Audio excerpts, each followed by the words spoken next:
Welcome back. We are joined today by Gilbert Doctorow. Selamat datang kembali. Hari ini kita ditemani oleh Gilbert Doctorow, sejarawan dan analis urusan internasional, sekaligus penulis buku berjudul War Diaries: The Russia-Ukraine War. Terima kasih sudah bergabung bersama kami. Saya benar-benar ingin membahas dengan Anda mengenai serangan tadi malam, ketika Rusia meluncurkan rudal Oresnik ke Lviv di Ukraina Barat. Ini tampaknya jelas merupakan peringatan bagi negara-negara NATO sebagai tanggapan atas eskalasi terbaru. Asteroid under Bithstet strength married its charity. How you are assessing this situation? Well, to be fair about it, we are in the fog of war. Ya, kalau mau adil, kita sedang berada dalam kabut perang. Pihak Rusia tidak segera memberikan penjelasan tentang apa yang mereka lakukan atau di mana. Informasi muncul sedikit demi sedikit. Saya dengar mereka menembakkan setidaknya 1 Oresnik di wilayah Lviv, tapi laporan lain mengatakan mereka menembakkan 6 atau 9. Bisa jadi laporan-laporan itu membingungkan antara rudal-rudal kecil yang dibawa dan dilepaskan secara terpisah oleh 1 Oresnik, atau memang benar ada 6 dan 1. Itu belum jelas. Kerusakannya juga belum jelas seberapa parahnya, karena laporan yang saya lihat menunjukkan bahwa salah satu targetnya, mengingat ada beberapa mini rudal yang dilepaskan oleh 1 Oresnik, adalah fasilitas penyimpanan gas tunggal terbesar di Ukraina.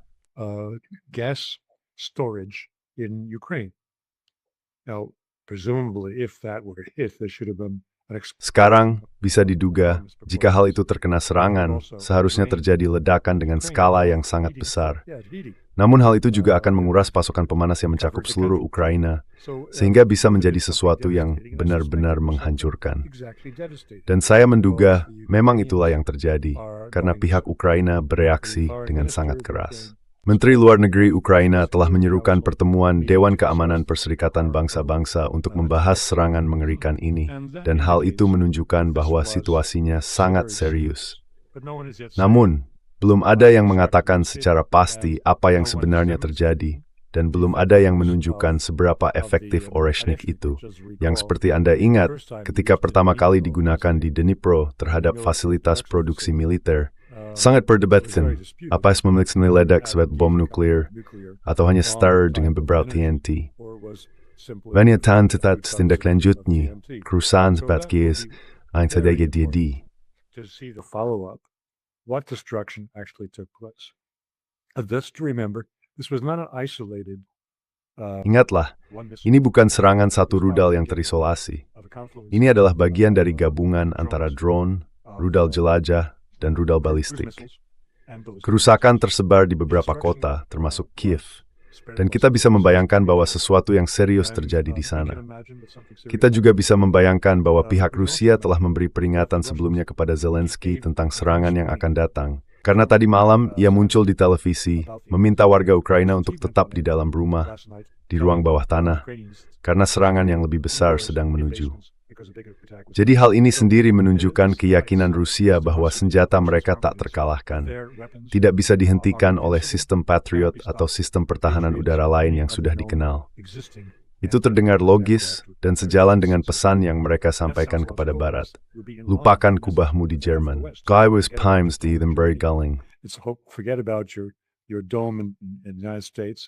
These are utterly useless concepts.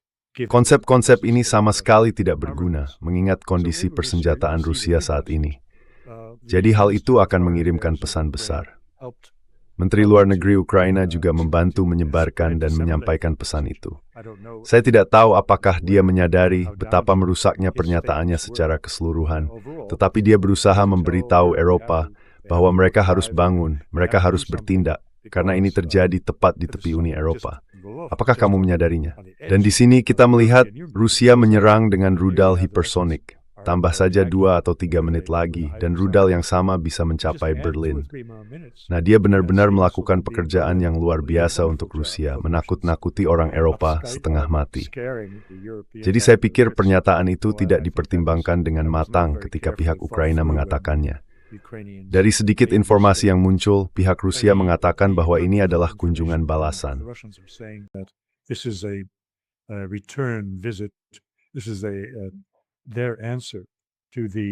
Ini adalah tanggapan mereka terhadap serangan drone di kediaman Presiden Putin di Valdai, rumah peristirahatan tempat istri tidak resminya dan anak-anaknya tinggal, detail kecil.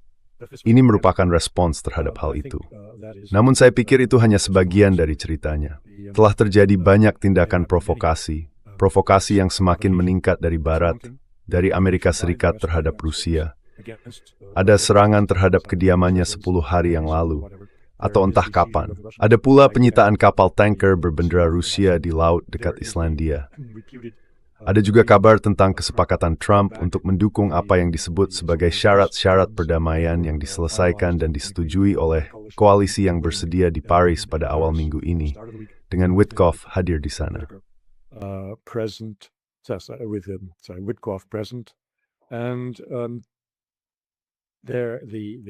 Dan ada gagasan yang beredar bahwa Rusia akan gentar dengan tarif 500% yang akan segera diberlakukan, dengan asumsi rancangan undang-undang di Senat disahkan, yang tampaknya akan terjadi, dan bahwa DPR mendukungnya, serta Trump melakukan apa yang ia katakan, yaitu menandatanganinya karena ia tidak punya pilihan. Senat memiliki 82 suara yang mendukung. Jadi vetonya bisa langsung dibatalkan. Tarif 500% itu adalah tarif sekunder bagi negara-negara yang membeli minyak Rusia, yang mencakup 3 dari 4 anggota pendiri BRICS, Brasil, India, dan Tiongkok. Tarif itu akan digunakan sebagai alat tekanan untuk memaksa Rusia, memaksa Putin, duduk di meja perundingan dan menandatangani apa yang baru saja disepakati oleh para pemimpin Uni Eropa dan Zelensky di Paris, yang pada dasarnya berarti memaksa Rusia untuk menyerah. Capitulation on Russia. This is the way things are going. So it's understandable that Beginilah arah keadaan berjalan. Jadi dapat dimengerti bahwa dengan semua perkembangan yang bertentangan dengan kepentingannya dan yang menganggap bahwa Rusia tidak memiliki kemampuan untuk merespons, mereka akan bertindak. Dan mereka telah bertindak dengan cara yang, menurut saya, para patriot sejati, orang-orang di lingkaran dekat Vladimir Putin di Moskow, yang pasti telah menekannya untuk meninggalkan pendekatan ramah pelan-pelan dan menunjukkan kekuatan al-Masapastas.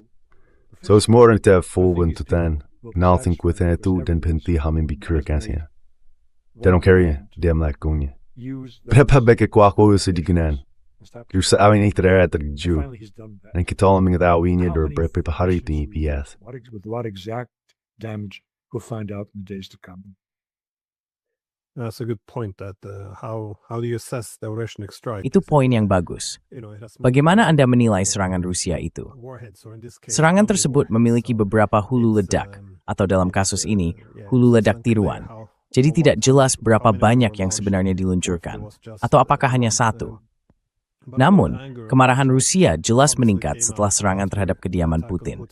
Banyak orang mencatat bahwa sebelumnya, Rusia tidak pernah menunjukkan kemarahan sebesar ini, dan menurut saya, hal itu harus dilihat dalam konteks serangan terhadap kemampuan penangkal strategis Rusia. An attack on Russia's strategic deterrent, because it just Karena seharusnya tidak sulit untuk melihat benang merah di sini. Antara tahun 2022 dan 2025, kita telah menyaksikan beberapa serangan terhadap pangkalan udara Engels, tempat Rusia menempatkan pembom strategis bersenjata nuklirnya. Sangat diragukan bahwa pihak Ukraina dapat melakukan hal ini tanpa dukungan dari Badan Intelijen Barat. Selain itu, pada Mei 2024, terjadi serangan terhadap radar peringatan dini nuklir strategis Rusia, yang jelas tidak memiliki tujuan apapun dalam perang ini, yaitu perang proksi di Ukraina. Terdapat bisita itu kiterat rumah pembom nuklir Rusia. Rumah penilaian memang mengikuti persemak tiap-tiap, tapi vait berhaf kunci betain kemampuan beral nuklir ekstransin. which are key to their nuclear deterrent. And of course, last month was this attack on. Dan tentu saja, bulan lalu terjadi serangan terhadap kediaman Putin. Menurut orang-orang seperti Arastovich, tempat itu juga menampung pusat komando nuklir. Itulah sebabnya serangan itu dianggap sangat berbahaya. Karena, seperti yang kamu tahu, insiden semacam ini tidak akan terpikirkan selama Perang Dingin. hal seperti ini akan dianggap bisa memicu pertukaran nuklir. Namun sekarang, kita melihat tindakan semacam ini menjadi semakin berani. Dan tampaknya bukan hanya intelijen Inggris, tetapi juga Badan Intelijen Amerika yang terlibat secara mendalam. Apakah menurutmu ini alasan mengapa Rusia bereaksi begitu keras sekarang? Karena mereka pada dasarnya melihatnya sebagai serangan Barat terhadap kemampuan penangkal nuklir mereka? Western attack on their nuclear deterrent. I think this is a factor. They have to look also. Saya pikir ini adalah salah satu faktornya. Mereka juga harus melihat dinamika kekuasaan di dalam Rusia dan posisi panglima tertinggi. Saya sangat menghormati apa yang telah dilakukan Vladimir Putin untuk memulihkan Rusia dari kondisi yang saya lihat ketika saya tinggal di sana pada tahun 1990-an, yaitu ekonomi yang hancur, masyarakat yang porak-poranda, sebuah negara yang miskin dan kehilangan semangat, mungkin hampir tak bisa diselamatkan. Sekarang, dia bukan yang memulai pemulihan itu. Prosesnya sudah dimulai pada tahun 1998. Namun, dia melanjutkannya dan membawanya ke arah yang tak seorang pun bisa bayangkan. Dan keberhasilannya sungguh luar biasa. Dia telah mencapai apa yang dilakukan Peter yang Agung tanpa harus mengorbankan ratusan ribu atau jutaan petani. Ini merupakan peningkatan yang menakjubkan. Pada saat yang sama, saya tetap berhak untuk bersikap kritis terhadap perannya dan dalam hubungannya dengan Barat.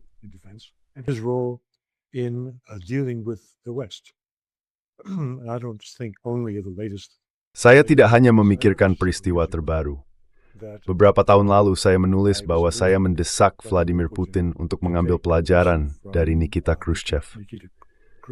Tidak ada yang pernah berani menyebut Nikita Khrushchev sebagai pembunuh atau preman atau sebutan semacam itu. Meskipun dia memang seorang pembunuh dan preman. Mereka tidak berani. Bayangkan jika mereka bisa mengatakannya di depan umum. Mereka telah melakukan itu terhadap Putin selama 1 dekade terakhir. Dan ini karena dia tidak pernah merespons dengan tepat, dengan kekuatan. Dia tidak pernah melepas sepatunya dan membantingnya di meja, seperti yang dilakukan Khrushchev. Dia tidak pernah berkata pada Barat, kami akan mengubur kalian. Tentu saja, kemudian dijelaskan, itu tidak dimaksudkan secara harfiah. Namun secara kiasan, sudah sangat dipahami bahwa Rusia memiliki kemampuan untuk menghancurkan semua orang di bumi. Konfliknya Galavik Gors Ted Sepuluth atau 20 lebih banyak untuk musnahkan seluruh di bawah ketinggian itu. 10-20 times enough to destroy all life on this planet. So Khrushchev had no. Jadi Khrushchev tidak ragu untuk mengancam. Ia sangat berani. Mungkin ia orang yang kasar, tetapi jelas bukan orang bodoh. Ia sangat berani dan ia mengambil risiko terhadap kelangsungan hidup nasional Rusia. Tuan Putin adalah orang yang jauh lebih canggih. Ia sangat cerdas, seorang dengan latar belakang hukum dan cara berpikir yang legalistik. Namun, ia tidak memiliki kekuatan seperti Khrushchev untuk menimbulkan rasa takut yang mendalam pada para pesaing, lawan, bahkan musuh terang-terangan, Rusia di Barat. Jadi, masalah yang dihadapi Rusia yang kini tampak dalam perkembangan dramatis dan sangat mengancam ini, misalnya penembakan S-300 hingga jarak 100 km dari perbatasan Polandia, serta serangan terhadap waduk yang menjadi sumber utama pasokan gas bagi Ukraina.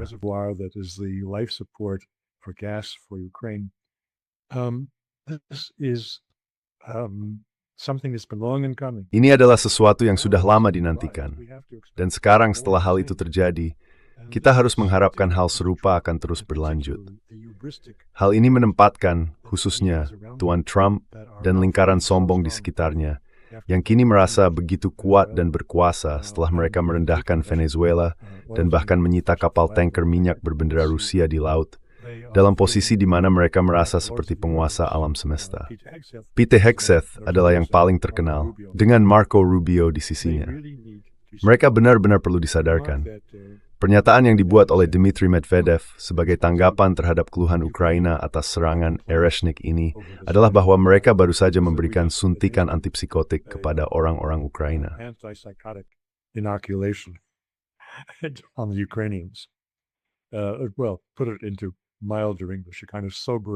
Baiklah, katakan saja dalam bahasa Inggris yang lebih lembut, semacam serangan untuk menyadarkan orang Ukraina. Dan saya pikir hal ini akan dipahami di ibu kota negara-negara barat sebagai serangan penyadaran bagi mereka juga. Saya rasa kita sudah melewati titik di mana Vladimir Putin akan menoleransi kunjungan Viktor Orban untuk menemaninya selama 3 atau 5 jam dan membicarakan penyelesaian damai yang sama sekali tidak dapat diwujudkan oleh Amerika Serikat.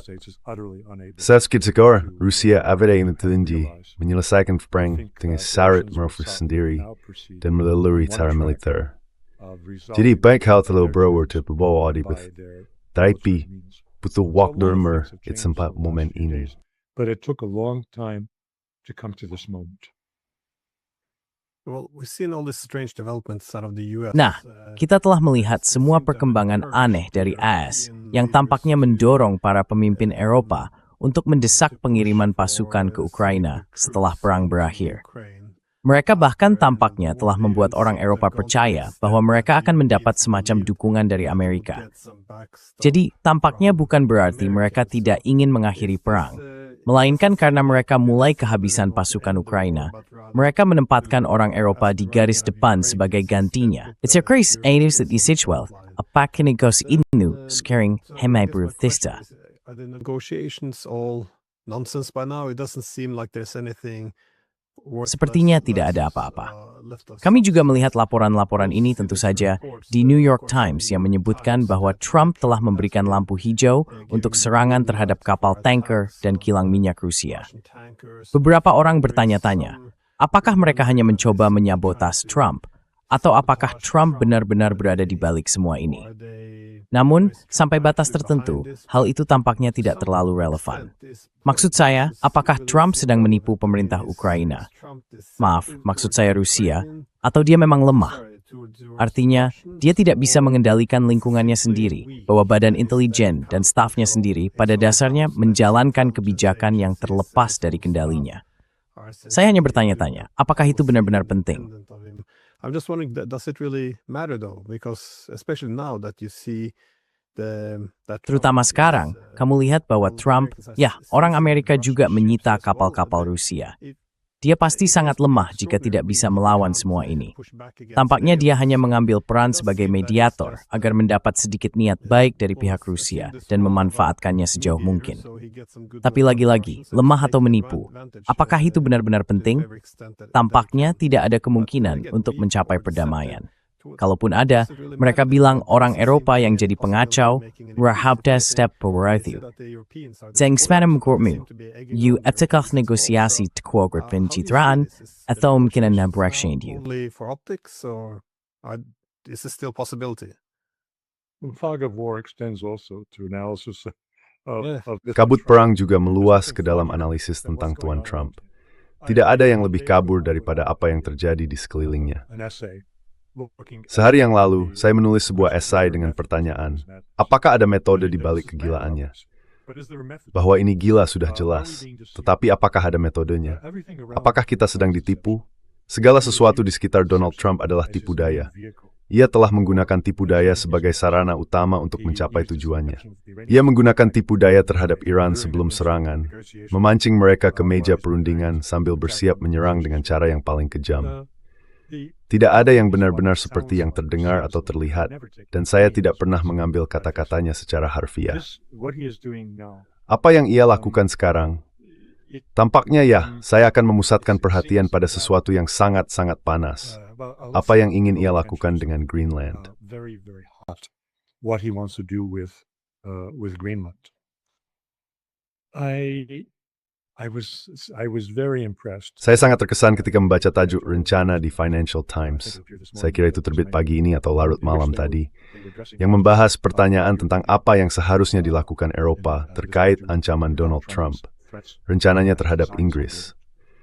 Mereka memahami bahwa Eropa memiliki sangat sedikit pemimpin dan bahwa Eropa sangat lemah.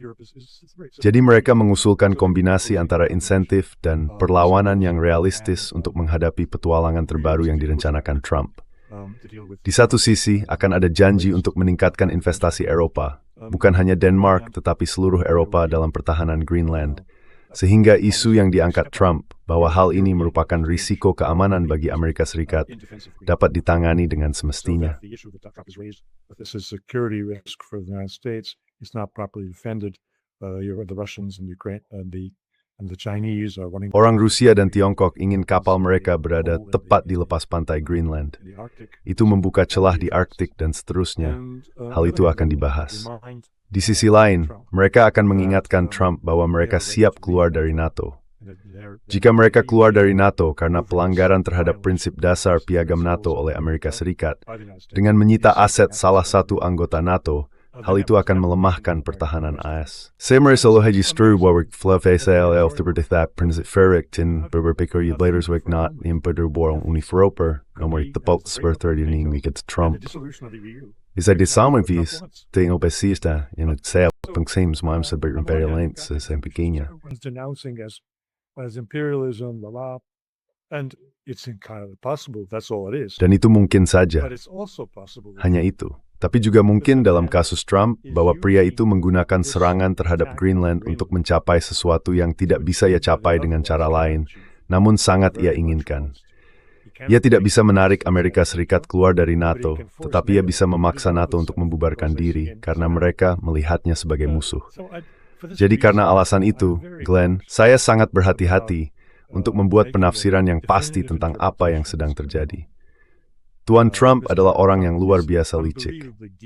Fakta bahwa Washington Post memiliki grafik Pinocchio tentang dirinya pada masa jabatan pertamanya, menghitung setiap hari kebohongan yang ia sebarkan, itu tentu saja dibenarkan. Dan saya pikir hal itu kini telah ditingkatkan menjadi seni yang lebih tinggi lagi pada masa jabatan keduanya.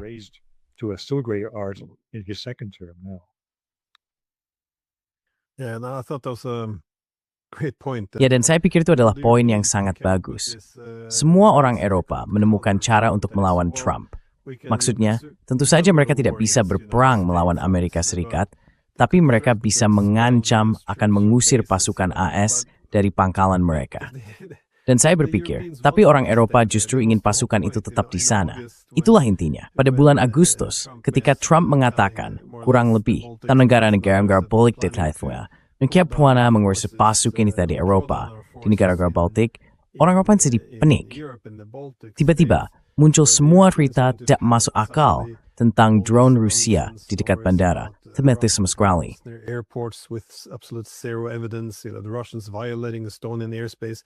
Rusia melanggar wilayah udara Estonia. Perang hibrida sedang datang. Amerika, kalian tidak bisa pergi. Kalian tahu, ini maksud saya orang Eropa yang ingin Amerika tetap tinggal dan orang Amerika yang ingin mengurangi kehadiran mereka. Jadi tampaknya ini hukuman yang sangat aneh.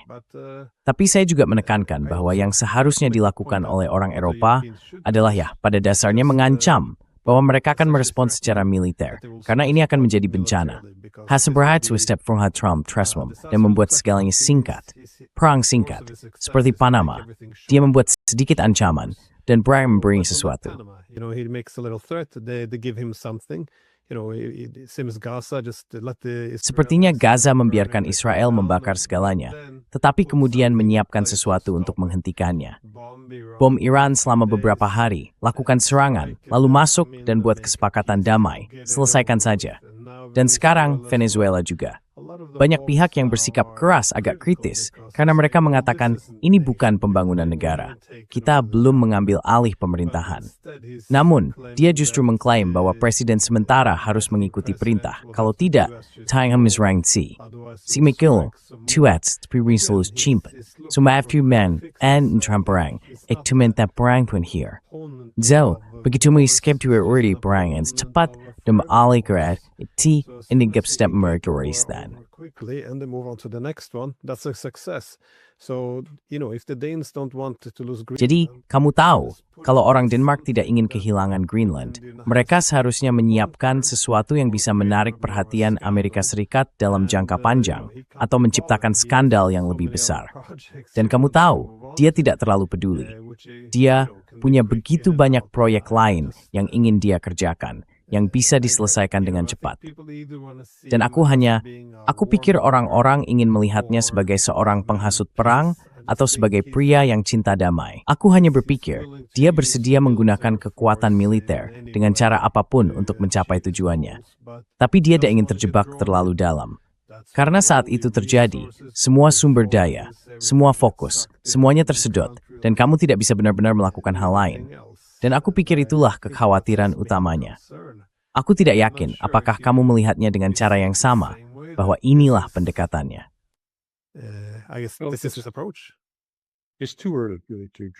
Masih terlalu dini untuk menarik kesimpulan tentang apa sebenarnya tujuannya. Dia tidak menunjukkan kartunya. Itulah taktik utama yang dia gunakan sebagai negosiator, tetap menjadi sosok yang tidak diketahui.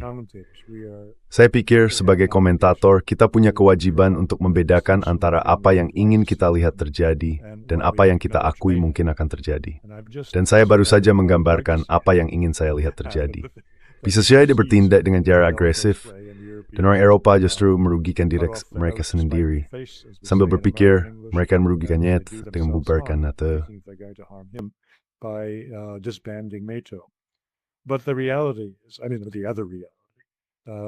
Namun kenyataannya, kemungkinan yang lebih besar adalah mereka akan mencapai semacam kesepakatan dengan Denmark. 25 dari 27 kepala negara atau pemerintahan Eropa sangat mungkin secara diam-diam di balik pintu tertutup memberikan tekanan maksimal kepada Denmark agar diam saja dan menyelesaikannya, serta menerima tawaran yang diberikan Trump untuk membeli mereka. Saya pikir untuk membeli penduduk Greenland, orang Inuit di sana, mungkin akan memakan biaya sekitar $1 juta per orang. Itu berarti 55 juta. Jumlah yang kecil, saya bak menghitungnya. Tetapi beberapa miliar dolar untuk Denmark agar mereka setuju dengan penjualan itu.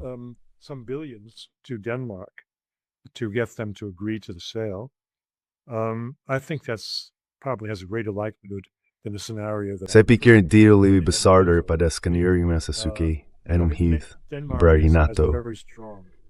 Denmark memiliki ekonomi pasar sosial yang sangat kuat, jika kemitraan sosial yang masih utuh. Mereka terpikul keras, kemudian terjadi 5% dari BU. Bantuan dari Tuan Trump bisa menjadikan Denmark salah satu pemenang terbesar dalam 10 tahun mendatang, dengan memberi mereka modal untuk melakukan keduanya, senjata dan kesejahteraan. Sementara tetangga mereka di Uni Eropa menderita tanpa penyangga yang akan diberikan oleh Tuan Trump. Cushion that Mr. Trump is about to provide. Well, I recently spoke. Baru-baru ini saya berbicara dengan Profesor Mearsheimer. Ia menyampaikan bahwa kita sudah lama melewati batas dari perang proksi menjadi perang langsung. Artinya, serangan-serangan ini sekarang tidak lagi melalui Ukraina. Kita terlibat secara langsung. Dan saya kira satu-satunya pertanyaan sekarang adalah, kapan Rusia akan membalas secara langsung? Karena seperti yang kita lihat dengan Oreshnik, mereka menyerang fasilitas energi di Ukraina Barat. Tetapi peringatannya tetap ditujukan kepada negara-negara NATO. Barat sebenarnya tidak terlalu menanggapi peringatan-peringatan ini dengan serius. Dan sekali lagi, perlu ditekankan bahwa alasan utama adanya peringatan, mengapa mereka belum menyerang, adalah karena begitu hal itu terjadi, eskalasi tidak bisa dihentikan lagi. Setelah itu, semuanya akan lepas kendali. Jadi seberapa dekat kita dengan perang langsung besar-besaran? Karena begitu, Rusia membalas terhadap NATO, you most before through my platforms.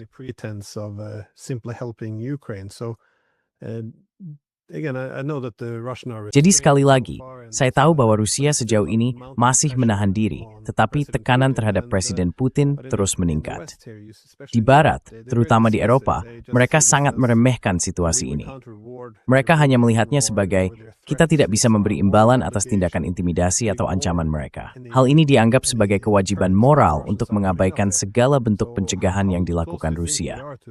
Jadi, menurut Anda, seberapa dekat kita, bukan ke perang dunia, tetapi ke perang langsung antara negara-negara NATO dan Rusia, di mana mereka benar-benar mulai melakukan pembalasan. Di bidang lain, kita juga melihat bahwa Rusia sedang menaiki tangga eskalasi, melakukan serangan yang lebih destruktif, tidak hanya terhadap infrastruktur energi, tetapi juga terhadap sistem lain yang mendukung potensi ekonomi dan militer Ukraina.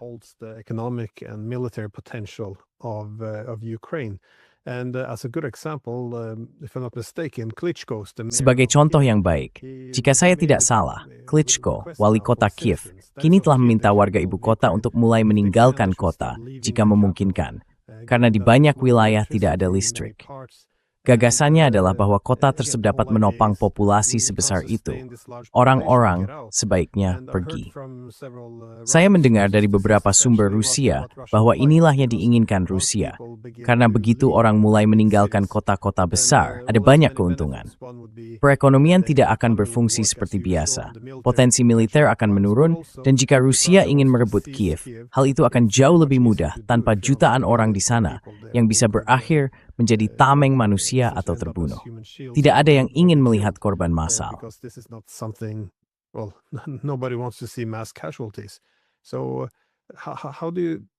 Jadi, bagaimana Anda menilai upaya Rusia untuk meningkatkan langkah mereka? Karena sudah lama dikhawatirkan atau diprediksi bahwa begitu Ukraina mulai goyah di garis depan, mereka juga akan secara bersamaan meningkatkan tekanan di bidang lain, mencoba melumpuhkan ekonomi, mungkin menargetkan kepemimpinan politik. Sekali lagi, sejauh ini, itu masih sebatas teori.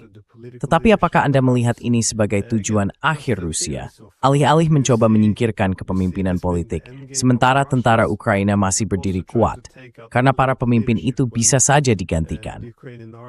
Apakah mereka hanya berusaha menghancurkan segalanya dan menyerang di semua lini sekaligus?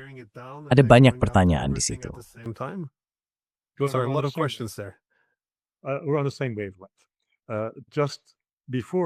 Sejalan dalam pemikiran.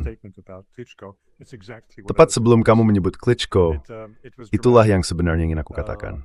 Itu dramatis, dan hal yang membuatnya dramatis adalah alasan mengapa mereka melakukannya. Karena di kota seperti Kiev, dengan banyak gedung tinggi, mereka tidak memiliki air, tidak ada listrik. Orang-orang ingin bersikap sentimental tentang hal ini. Mereka berkata, oh ini di tengah musim dingin, mereka memutus aliran listrik. Tapi tunggu sebentar, di tengah musim panas juga tidak menyenangkan jika kamu tinggal di lantai 20 sebuah apartemen dan tidak ada listrik. Kamu tidak bisa kemana-mana. Jadi intinya, mereka membuat kota itu tidak layak huni, dan itulah tujuan mereka. Apakah mereka ingin menyelamatkan nyawa dengan cara itu untuk mengosongkan penduduk demi serangan besar-besaran? Aku rasa tidak.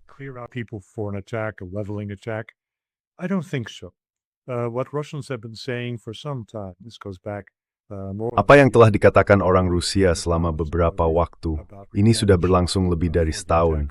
Ketika mereka berbicara tentang pembalasan atas serangan terhadap oblast tetangga di sebelah timur Kharkiv, yang mendapat pasokan dari Kharkiv, adalah bahwa Rusia seharusnya meratakan Kharkiv hingga ke tanah.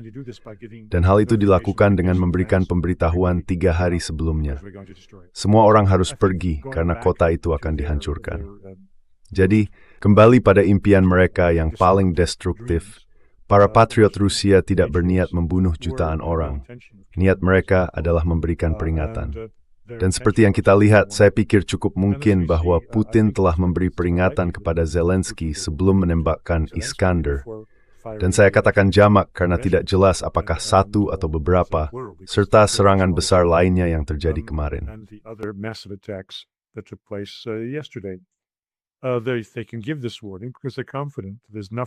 Mereka bisa memberikan peringatan ini karena mereka yakin tidak ada yang bisa menghentikan rudal mereka, baik jelajah maupun balistik, terutama yang hipersonik.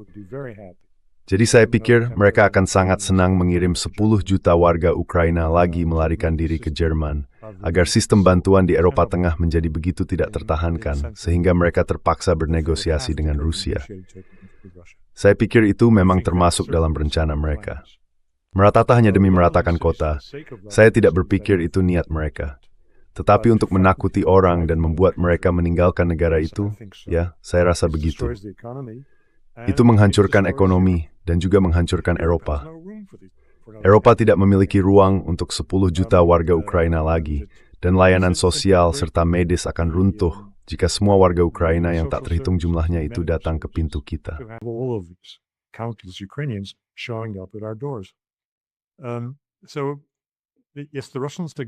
Jadi ya, Rusia sedang menjadi sangat destruktif. Mereka telah masuk ke toko porselen dan menjatuhkan semuanya ke lantai. Ini sudah lama diperkirakan akan terjadi, dan tetap saja mengejutkan. Saya pikir apa yang telah kita bahas, pencegahan, sekarang kita sedang menyaksikan kebangkitan dari pencegahan berbasis opsi. Karena tekad untuk berperang bisa dibilang sempat diragukan, dan memang pantas diragukan. Apakah ada kemauan untuk menggunakan tekad perang itu? Dan apa yang kita lihat sekarang dalam beberapa tindakan ini, baik peristiwa Uresnik yang telah dikonfirmasi terjadi, maupun penyitaan kapal yang masih kita tunggu, apakah sesuai dengan laporan, jelas menunjukkan bahwa Rusia memiliki kemauan untuk menghadapi Amerika Serikat dan Barat.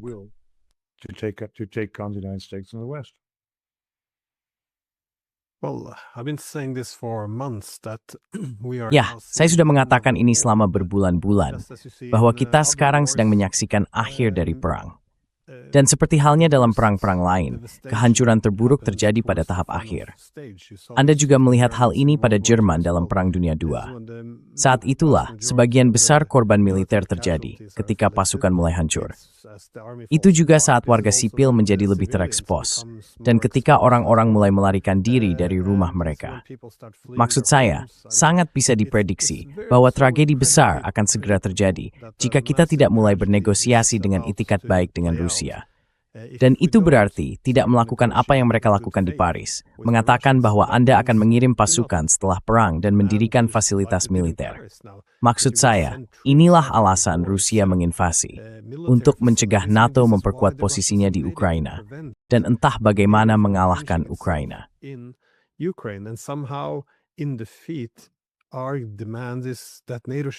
Tuntutan kami adalah agar NATO tidak menanamkan dirinya di Ukraina. Itu sama sekali tidak masuk akal. Dan, kamu tahu, saya sudah lama menyampaikan hal ini, bahwa kengerian ini akan segera mulai terjadi. Dan saya selalu diberitahu, itu propaganda Rusia, Ukraina sedang menang. Tapi tentu saja, para pemimpin politik kita, meskipun tidak kompeten dan tidak bermoral, pasti tetap bisa melihat apa yang akan terjadi. Karena di balik semua pembicaraan tentang berdiri bersama Ukraina, pasti ada, di balik semua upaya memanipulasi empati palsu, sedikit pengakuan bahwa setidaknya demi kepentingan mereka sendiri, jutaan warga Ukraina yang melarikan diri ke Eropa, tepat ketika kita ingin mulai memulangkan mereka, bukanlah hal yang menguntungkan bagi mereka. Itu juga bukan kepentingan kita, itu kepentingan Eropa.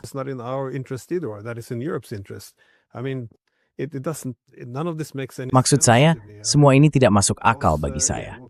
Tapi kembali ke pertanyaan terakhir saya. Jika memang ada upaya untuk mengakhiri perang ini, sepertinya kita tidak benar-benar mengakhirinya. Karena jujur saja, bukan seolah-olah negara-negara Eropa akan berdamai dengan Rusia dan berkata, baiklah, kami tidak akan memperluas NATO. Kami akan mencapai kesepakatan tentang arsitektur keamanan Eropa yang bersama. Sebaliknya, tampaknya kita sedang memasuki fase yang berbeda. Saya TCU memperhatikan dukung semacam de guerrilla. Apa yang sebenarnya falakin. Yapi, is asked as uturider perang ini, atau porkit hanya lebih fase baru, dan seperti apa itu?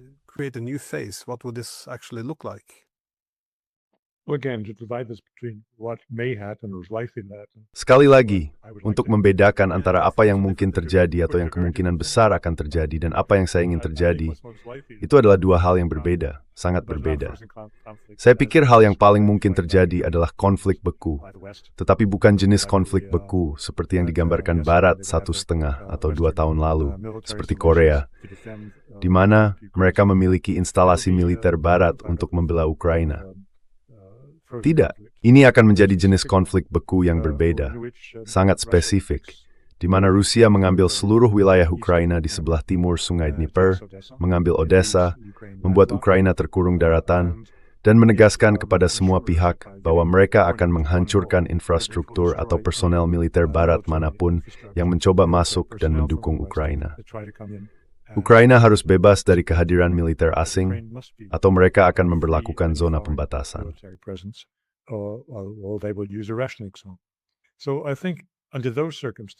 Jadi saya pikir dalam keadaan seperti itu, Ukraina yang tersisa akan menjadi negara yang sangat tidak diuntungkan secara ekonomi, yang pada dasarnya telah kehilangan industri manufakturnya, dan sebagian besar tanah hitamnya, karena tanah hitam tidak hanya ada di Ukraina Barat, sebagian besar juga berada di Kherson dan oblast lain di Novorossiya.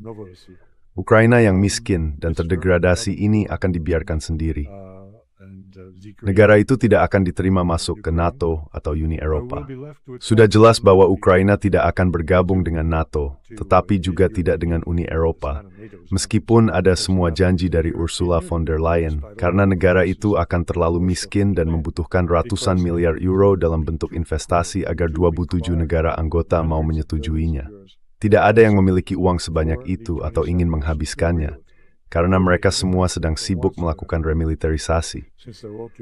Oleh karena itu, negastängning all over världen är lokalt. It is att det stöd då Ukraina lite late ny börjas here. Yeah, well, this adds to the Ya, ini justru menambah kurangnya logika. Jika kamu tahu mereka akan kehilangan banyak wilayah, maka saat itulah kamu mengakhirinya. Maksudku, pada tahun 2019, seperti yang kamu tahu, RAND Corporation membuat laporan tentang cara memperluas jangkauan Rusia, atau lebih tepatnya, memperluas keterlibatan Rusia. Laporan itu mengidentifikasi hampir semua negara di sepanjang perbatasan Rusia yang bisa didestabilisasi, dan ini adalah lembaga pemikir yang berhubungan dengan badan intelijen. Namun logika utamanya adalah, kita harus mengirim senjata ke Ukraina dan mengancam dengan perluasan NATO, karena itu akan meningkatkan komitmen Rusia di Donbas. Dengan cara ini, kita bisa perlahan-lahan melemahkan Rusia, setidaknya dari segi sumber daya mereka. Tapi tetap saja, laporan ini pada dasarnya menyampaikan argumen tandingan. We ska effect in empowering the tambang menjadi pro skexto and merosiro strategy, rumena pro inchori sposta. Then this war is no longer benefiting us. So translated into the last 4 years of proxy. Jadi, jika diterjemahkan ke dalam 4 tahun terakhir perang proksi, bagi NATO tampaknya yang ideal adalah membiarkan Rusia dan Ukraina saling bertempur. Jika garis depan stabil dan mereka saling membunuh dalam jumlah besar sementara Rusia kehilangan banyak sumber daya, itu dianggap perang yang baik. Namun begitu Rusia mulai menang, korban jiwa sebagian besar menimpa pihak Ukraina, dan mereka mulai kehilangan wilayah. Saat itu, bagi NATO, perang menjadi buruk. Tethnisadze, alive nomai memrope, semes simlizikme, it's impar. Even China sated to, it's a thing to grow, da pengakhirnya. Numputch sama sekali to ada kengi unta itu. There doesn't seem to be any appetite at all. Putting an end to it would mean that those who have invested all Mengakhiri hal itu akan berarti bahwa mereka yang telah menginvestasikan seluruh modal politiknya untuk kelanjutan kebijakan tersebut akan dipaksa keluar dari jabatan. Dan saya pikir ada kontradiksi besar antara kepentingan nasional dan kepentingan pribadi para pemimpin di setidaknya 25 dari 27 negara anggota Uni Eropa. Jadi mereka terlibat karena alasan yang sama seperti Netanyahu melanjutkan perang. Karena begitu dia berhenti, dia akan masuk penjara. Alasan yang sama juga berlaku bagi Zelensky, yang terus melanjutkan perang, terlepas dari besarnya korban jiwa di pihak tentaranya. Begitu dia menghentikan perang, akan ada pemilihan, dia akan kalah dan dikeluarkan dari jabatan, atau bahkan dibunuh. Jadi inilah hal yang disayangkan, korupsi yang begitu dalam di masyarakat ini, di mana terdapat kontradiksi antara kepentingan pribadi para pemimpin dan kepentingan nasional rakyat yang telah memberi mereka kekuasaan.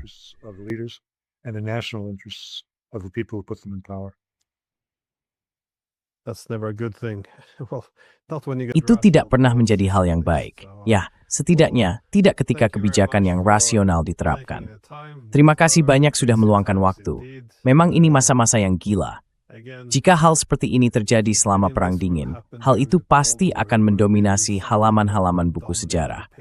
Tapi sekarang tampaknya hal seperti ini hampir menjadi kejadian sehari-hari, eskalasi yang sembrono seperti ini. Jadi terima kasih dan semoga akhir pekan Anda menyenangkan. Thank you and have a great weekend. Tidak, Subridhani Raya.